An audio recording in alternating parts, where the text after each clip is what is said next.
Bismillahirrahmanirrahim. Alhamdulillahirabbil alamin. Wassalatu wassalamu ala asyrafil anbiya'i wal mursalin wa ala alihi wa sahbihi ajma'in. Kembali kita melanjutkan pembahasan tentang sifat yang wajib bagi Allah Subhanahu wa ta'ala. Selanjutnya adalah, sebelum kita melanjutkan kepada sifat kudrat dan seterusnya, kita ulas sedikit tentang sifat mukhalafatul hawadith, al-qiyamu bin nafsi wal wahdaniyat. Allah tidak sama dengan makhluk. Allah tidak butuh tempat dan Allah adalah Esa. Kalau ada ayat yang mengisyaratkan Allah itu sama atau mempunyai kesamaan dengan makhluk, contoh bertempat, yaitu seperti di Arasy, Ar-Rahmanu 'alal 'arsy istawa. Allah itu kalau istiwa secara bahasanya adalah bertempat tinggal, bersemayam. Atau dalam ayat-ayat yang mengisyaratkan Allah itu mempunyai wajah, mempunyai tangan, mempunyai mata dan anggota tubuh yang lainnya. Kalau kita artikan makna ayat-ayat tersebut dengan makna yang sebenarnya, itu makna hakiki. Allah itu bersemayam, itu makna yang sebenarnya.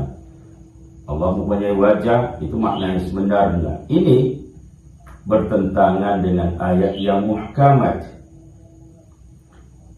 Jadi ayat-ayat yang menyatakan persamaan itu, mengisyaratkan kesamaan itu, nama ayat mutasyabihat. Kalau kita artikan ayat-ayat mutasyabihat itu dengan makna yang hakiki, makna yang sebenarnya, ini bertentangan dengan ayat-ayat yang muhkamat, ayat yang pasti maknanya. Apa ayat diantaranya? Laisa kamitslihi syai'un wa huwas samiul basir. Allah itu tidak sama dengan makhluk dari aspek apapun, dan dialah yang maha mendengar lagi maha melihat. Walam yakul lahu kufuwan ahad.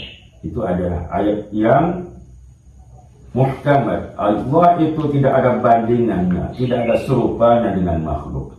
Jadi kalau kita artikan dengan makna yang hakiki, makna yang sebenarnya, ayat-ayat mutasyabihat yang mengisyaratkan ada kesamaan dengan makhluk tadi, maka ini bertentangan dengan ayat-ayat yang muhkamat. Terus bagaimana ulama memahami ayat-ayat muhkamat tersebut? Ada dua cara. Yang pertama adalah dengan tafwid, menyerahkan. Menyerahkan apa? Ya, yang pertama dengan tafwid. Tafwid, menyerahkan. Menyerahkan apa? Menyerahkan makna hakiki itu kepada Allah Subhanahu wa ta'ala. Apa yang dikehendaki oleh Allah Subhanahu wa ta'ala dengan ayat tersebut, kita imani, kita serahkan makna itu kepada Allah. Tidak berhak kita mengartikan dengan arti yang hakiki, makna yang hakiki. Nah, jadi Ar-Rahmanu 'alal 'arsy istawa, apa makna istiwa di situ? Serahkan maknanya kepada Allah. Yadullahi fawqa aydihim, apa yang dimaksudkan yadun di situ? Kalau yadun dalam bahasa tangan, apa yang dimaksudkan yadun pada ayat tersebut? Serahkan maknanya kepada Allah. Jangan kita maknakan dengan sendiri. Inilah maknanya atau konsep tafwid, menyerahkan makna hakiki tersebut kepada Allah Subhanahu wa ta'ala. Yang kedua, cara yang kedua memahami ayat tersebut agar tidak terjerumus kepada menyamakan Allah dengan makhluk, atau agar tidak bertentangan dengan ayat-ayat yang muhkamat, maka cara yang kedua adalah takwil, mencari makna atau memalingkan makna yang lain sesuai dengan kebahasaannya, sesuai dengan kaedah bahasa, dan tidak bertentangan dengan kebesaran dan kemuliaan Allah.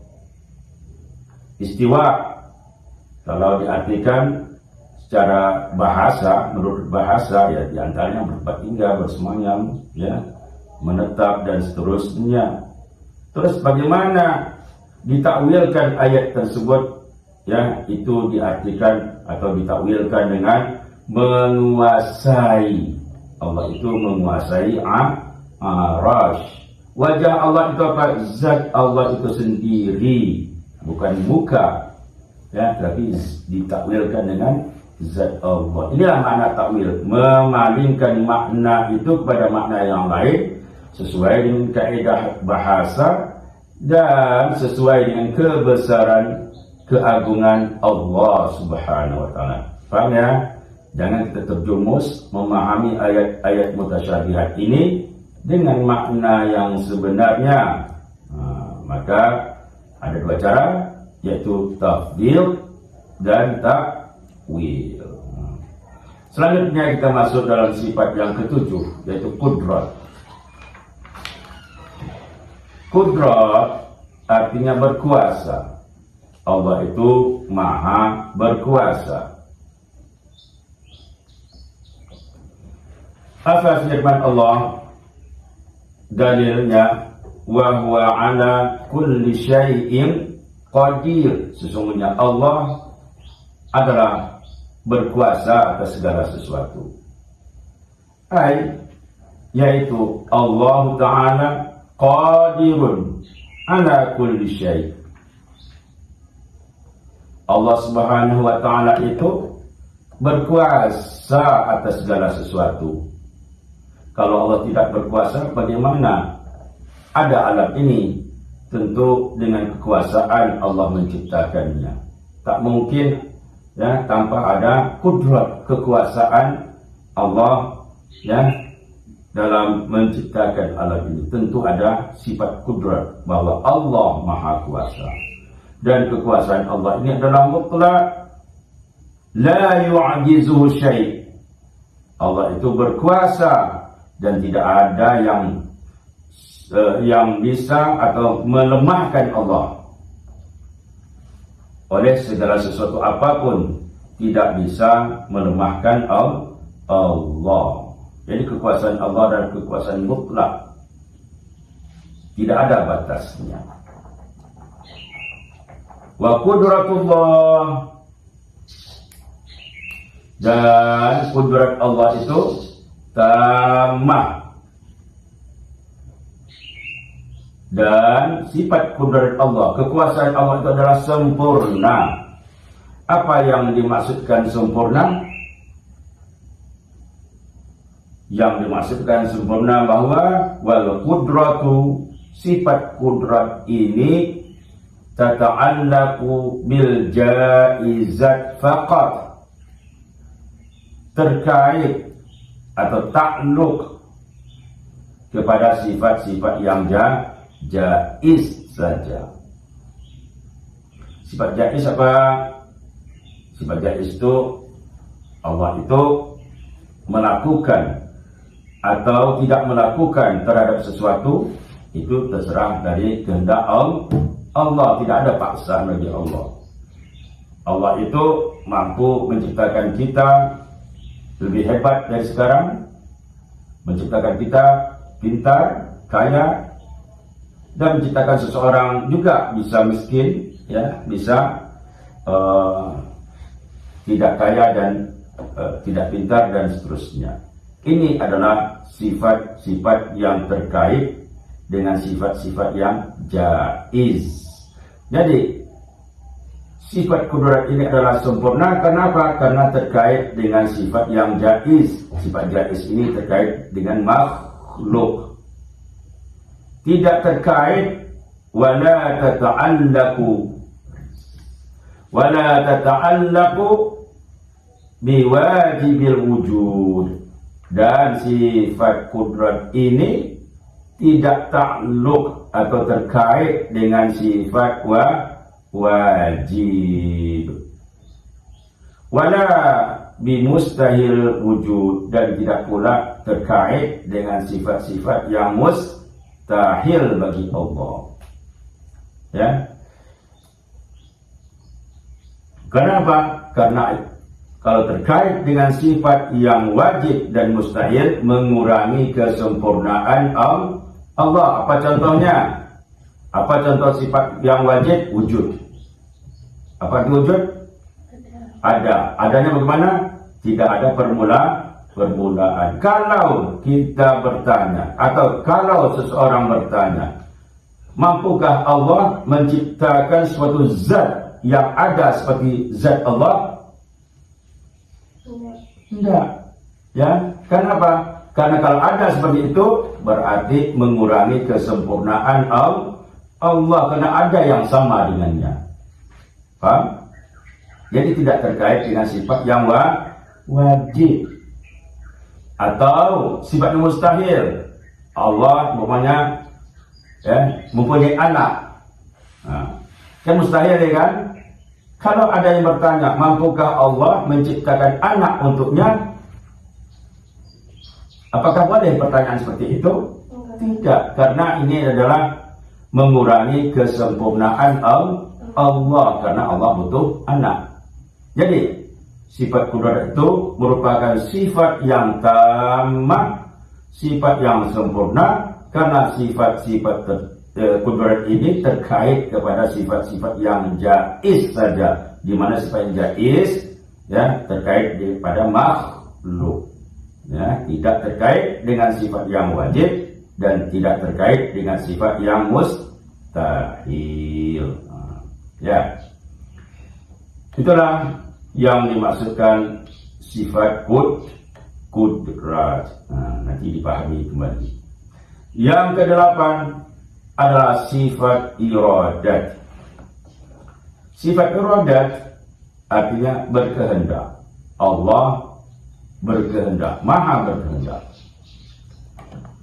Berkehendak menciptakan segala sesuatu apa yang dikehendaki Allah.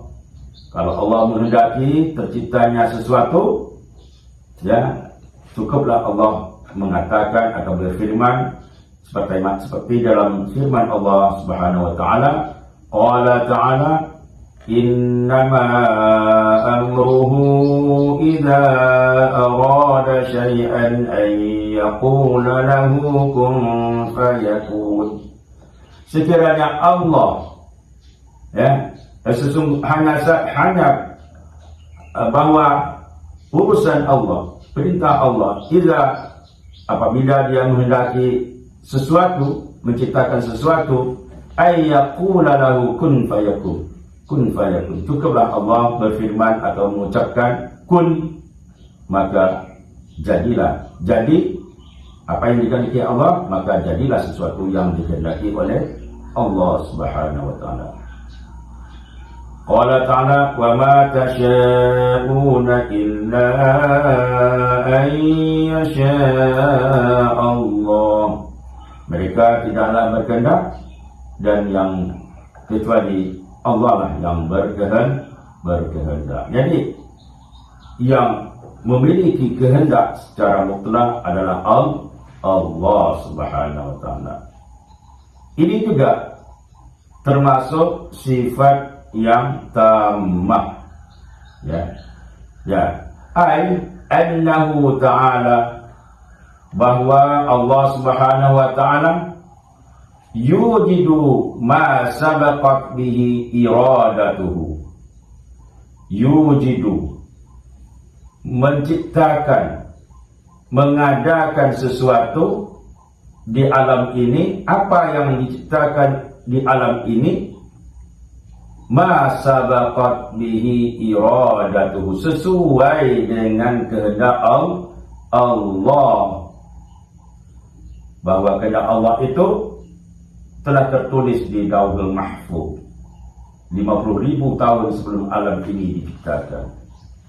Ya, maka apa yang terjadi di dunia ini telah tertulis, telah sesuai dengan kehendak Allah Subhanahu wa taala. Ai masyiatuhu fil azali, yaitu kehendak Allah yang tercatat atau yang ada pada zaman azali. Jadi Allah menciptakan qalam, hai qalam, kata Allah, tulis apa yang dituliskan Allah, betul. Maka Allah berfirman, tulis, maka qalam menulislah apa yang difirmankan oleh Allah Subhanahu wa taala. Apa yang terjadi pada alam ini, mulai penciptaan, awal penciptaan alam sampailah akhir dari ciptaan ini sudah tertulis di Lauhul Mahfuz, ya, fil azali. Wal masyiatu, dan kehendak tersebut, apa yang dimaksudkan kehendak itu? Masyiah dia takhsisul mumkini, menentukan kepada makhluk terhadap makhluk bi ba'di ma yajuzu alaihi, dengan sesuatu yang boleh padanya, duna ba'd, tanpa yang lainnya, ya, yang jaiz baginya tanpa yang lainnya. Contoh, kita berada di tempat ini sudah ditentukan oleh Allah tanpa yang lainnya. Berarti kita sudah ditentukan, tentu kita tidak di tempat yang lain. Kita lahir pada abad ini, tidak pada zaman Rasul. Padahal kalau Allah menghendaki kita berada atau lahir di zaman Rasulullah, bisa enggak? Bisa, kalau Allah menghendaki. Kalau kita tidak berada di sini, bisakah? Bisa, kalau Allah menghendaki. Tapi kita ditetapkan berada di sini, lahir di abad ini. Ini namanya, ya, menentukan sesuatu kepada makhluk dengan suatu keadaan tanpa yang lainnya, ya. Wala tata'allaqu biwajibil wujud, dan sifat ini, iradat ini, wala tata'allaqu, tidak terkait dengan sifat yang wajib, wala bimustahilil wujud, dan tidak pula terkait dengan sifat-sifat yang mustahil. Jadi sifat ini merupakan sifat yang tamah, sama halnya dengan sifat kudrat. Hanya terkait kepada sifat yang jaiz, di mana berhubungan dengan makhluk. Jadi dengan sifat tidak terkait dengan sifat yang wajib, contohnya, ya, tadi wujud, ya kan, terkait dengan kudrat, mampukah? Sekarang berkehendakkah Allah, ya, menciptakan suatu zat yang sama dengan zatnya? Berkehendakkah Allah?